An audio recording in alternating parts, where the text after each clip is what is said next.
Hello friends, hi. இன்னைக்கு நம்ம சேனலில் கேரளா ஸ்பெஷல் எரிசேரி எப்படி செய்கிறதுன்னு பார்க்கலாம்.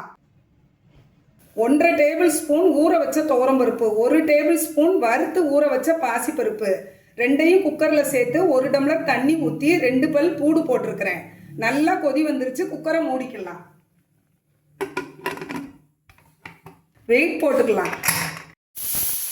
ஒரு சவுண்ட் வந்துருச்சு, அடுப்பை சிம்மில் வச்சிடலாம். அடுப்பை சிம்மில் வச்சு 5 நிமிஷம் ஆகுது, அடுப்பை ஆஃப் பண்ணிடலாம். அடுப்பில் ஒரு வடைச்சட்டி வச்சு 1 கப் தோல் சீவி நறுக்குன சக்கரை பூசணியை சேர்த்துக்கலாம். தண்ணி 3/4 டம்ளர் ஊற்றிக்கலாம். கொதி வந்துருச்சு, கொஞ்சமாக தனி மிளகாய் தூள் போட்டுக்கலாம். ஒரு பச்சை மிளகாய் கீரி சேர்த்துக்கலாம். உப்பு போட்டுக்கலாம். மிளகாய் தூள் இன்னும் கொஞ்சம் போட்டுக்கலாம். நல்லா கொதி வந்துருச்சு, மூடி வச்சுக்கலாம். அடுப்பை மீடியம் ஃப்ளேமில் வச்சுக்கலாம். சக்கரை பூசணி வேகட்டும். சக்கரை பூசணி வேகம் உள்ளே தேங்காயும் சீரகமும் ஃபைன் பேஸ்ட்டாக அரைச்சிட்டு வந்துடலாம். தேங்காய் சீரகம் அரைச்சிட்டு வந்தாச்சு, இது ஒரு ஓரமாக இருக்கட்டும்.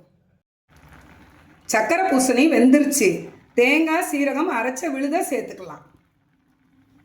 கரண்டி வச்சு லேசாக கிளறி கொடுத்துக்கலாம். கொஞ்சமாக மிளகுத்தூள் போட்டுக்கலாம்.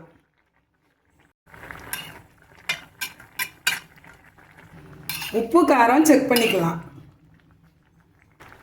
எல்லாமே கரெக்டாக இருக்குது. எரிசேரிக்கு தாளிப்பு ரெடி பண்ணிக்கலாம்.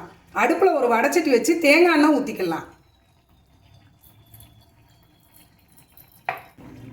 கடுகு, உளுந்தம்பருப்பு, கடுகு நல்லா பொரிஞ்சிருச்சு, ஒரு மிளகாய் வத்தல் கிள்ளி போட்டுக்கலாம்.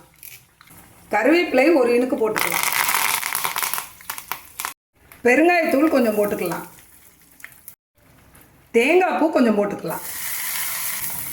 தேங்காய் பூ நல்லா செவக்கட்டும். வேக வச்ச பருப்பை சேர்த்துக்கலாம். எல்லாத்தையும் நல்லா கலந்து கொடுத்துக்கலாம்.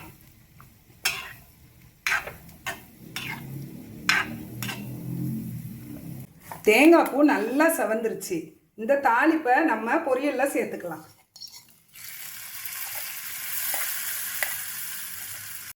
Kerala special எரிசேரி ready.